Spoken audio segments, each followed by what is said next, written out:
own. So let's say you responded to that and you still get a rejection or a denial.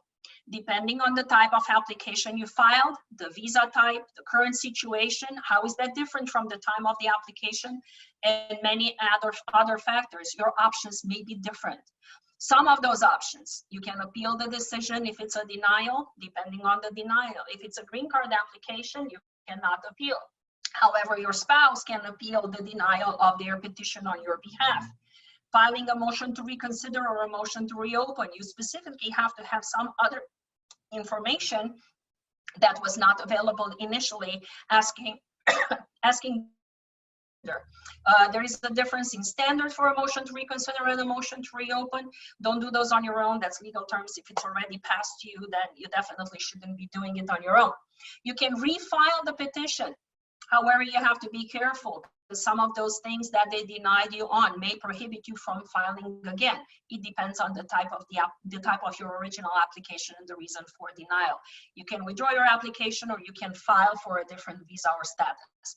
Well, withdraw your application if it's a rejection or a denial doesn't really apply anymore. That would be really before you respond.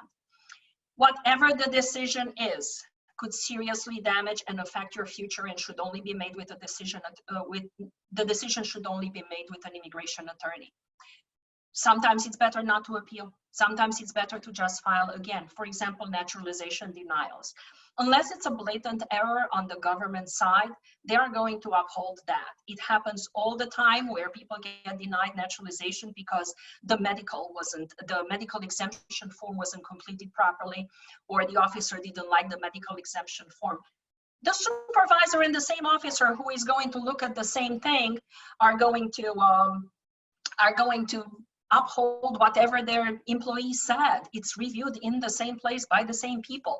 You are not going to get that overwritten. It's just better if you just apply from scratch, wait a few more months, get a different officer, maybe get a different medical exemption form if that's the case, and then apply again. That's just a simple example on naturalization.